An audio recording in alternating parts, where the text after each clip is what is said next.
할렐루야. 말씀과 동행하는 하루에 나오신 여러분들 축복합니다. 오늘도 한 번도 살아보지 못한 귀한 하루가 시작되었습니다. 하나님의 말씀 가운데 오늘 하루 어떻게 살아가야 될지를 여쭙고 주시는 감동으로 살아내는 저와 여러분이 되기를 바랍니다. 사도신경으로 우리의 신앙을 고백하며 오늘 말동화 시작하겠습니다. 나는 전능하신 아버지 하나님 천지의 창조주를 믿습니다. 나는 그의 유일하신 아들 우리 주 예수 그리스도를 믿습니다. 그는 성령으로 잉태되어 동정녀 마리아에게서 나시고 본디오 빌라도에게 고난을 받아 십자가에 못 박혀 죽으시고 장사된 지 사흘 만에 죽은 자 가운데서 다시 살아나셨으며 하늘에 오르시어 전능하신 아버지 하나님 우편에 앉아 계시다가 거기로부터 살아있는 자와 죽은 자를 심판하러 오십니다. 나는 성령을 믿으며 거룩한 공교회와 성도의 교제와 죄를 용서받는 것과 몸의 부활과 영생을 믿습니다. 아멘. 먼 거리를 여행하기 위해 우리는 비행기를 타기도 합니다. 비행기를 타면 가장 먼저 스튜어디스를 통해 해야 할 일과 하지 말아야 할 일에 대해서 설명을 듣습니다. 이것은 하고 이것은 하지 마세요. 이런 이야기를 듣다 보면 어느새 비행기는 활주로에 서게 되고 이제 하늘을 향해 날아오르기만을 준비하게 됩니다. 오늘 우리가 함께 읽게 될 민수기 34장은 이스라엘 백성이 이제 가나안 땅으로 가기 위해 준비하는 과정 가운데 각 12지파가 어느 곳, 어느 지역에 이제 그들의 삶의 터를 잡게 될지 하나님께서 이야기해 주십니다. 이스라엘 자손에게 명하여라. 그들에게 다음과 같이 말하여라. 너희는 이제 곧 가나안 땅에 들어가게 된다. 이 땅은 너희가 유산으로 받을 땅인데 다음과 같이 사방 경계를 정한 가나안 땅 전체를 일컫는다. 거기서 다시 경계는 요단으로 내려가 사해 끝에서 멈춘다. 이것이 너희 사방 경계니라. 모세는 이스라엘 자손들에게 명령하였다. 이 땅은 당신들이 제비를 뽑아 받을 유산입니다. 주님께서는 9지파와 반쪽 지파에게 주도록 명령하셨습니다. 이들은 가나안 땅에서 이스라엘 자손에게 유산을 나누어 주도록 주님께 명령을 받은 이들이다. 라고 성경은 기록되어 있습니다. 하나님은 이스라엘에게 땅을 주시죠. 더 정확하게 말하면 지정해 주십니다. 주신다는 개념은 창세기의 개념으로 볼 때 아담에게 다스릴 수 있는, 충만할 수 있는, 정복할 수 있는, 다스릴 수 있는 환경, 여기에 능력이 포함이 되겠죠. 그 모든 것을 함께 제공한다라고 우리가 이해할 수 있습니다. 다시 말하자면 어떤 특별한 목적을 가지고 할 수 있는 능력을 하나님께서 주신다라고 말할 수 있습니다.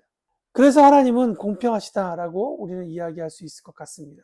레위기 19장 36절에 보면 하나님의 성품 중에 공평하심에 대해서 잘 기록되어 있습니다. 공평한 저울과 공평한 추와 공평한 에바와 공평한 흰을 사용하라.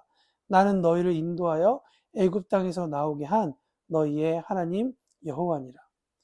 이 부분은 특히 이스라엘 안에 거류민과 땅을 함께 공유하게 될 때 요구하시는 내용입니다. 재판을 할 때나 어떤 길이나 무게 같은 일상에서 재어서 경제활동을 할 수 있는 그러한 모든 활동 가운데 이렇게 하나님께서 요구하시는 것이죠. 공평하게 해라. 여러분, 공평하지 않은 하나님이 공평을 요구하시겠습니까? 공정거래를 한다는 것은 너무나도 당연하죠. 그런데 오늘 레위기 19장 36절에 보니까 공정하게 거래하는 것만큼 이스라엘 백성을 애굽 땅으로부터 나오게 하는 것, 애굽의 종살이로부터 자유케 하는 것이 하나님의 공평의 개념이라는 것입니다. 하나님은 땅을 주실 수 있는 땅의 권리가 있는 분이시고 또한 그 땅에서 생활할 수 있도록 힘을 주시는 분이다 라는 것을 우리가 알게 됩니다. 게다가 오늘 본문에 보니까 지정해 주신다고 얘기하죠. 마치 에덴 동산에서 막 창조된 아담에게 에덴 동산을 소개하시면서 그 에덴 동산을 누릴 수 있는 권리를 허락해 주시는 과정을 다시 한 번 더 보는 것 같은 그러한 내용입니다. 에덴의 사방의 경계를 알려줌으로써 아담이 그 에덴 동산을 누릴 수 있는 것처럼 이스라엘에게 사방의 경계를 알려줌으로써 가나안 땅에서 이스라엘 백성이 하나님의 능력 안에서 거할 수 있는 그러한 곳을 알려주고 있다는 것이죠. 다시 말하면 그 땅에 거할 수 있는 능력과 자질, 그것을 하나님께서 주셨다는 것이고요. 또 그곳에 가기를 허락하셨다라는 이야기입니다. 여러분, 그 땅에 들어갈 수 있는 거 그러면 아무나 되는 거 아니야? 이스라엘이면 아무나 되는 거 아니야? 라고 우리가 쉽게 생각하지 않았으면 좋겠습니다. 오히려 우리가 며칠 전에 묵상했던 내용, 여러분, 모세도 그 땅에, 가나안 땅에 들어가지 못했습니다. 애굽에서 광야로, 그리고 이제 가나안 땅으로 들어갈 수 있는 출애굽 1세대 가운데에서 허락된 자질이 있는 사람은 갈렙과 여호수아 단 두 사람뿐이었다는 사실을 우리는 기억해야 할 필요가 있습니다. 이것은 무엇을 얘기하느냐? 하나님이 가나안 땅 앞에서 이스라엘처럼 특별한 영역, 자리를 보여주시고 가라고 명령하셨다면 그곳은 하나님께서 여러분을 보내실 만한 그 땅에 보내셨다는 것과 특별한 목적을 위해 보내셨다는 것이죠.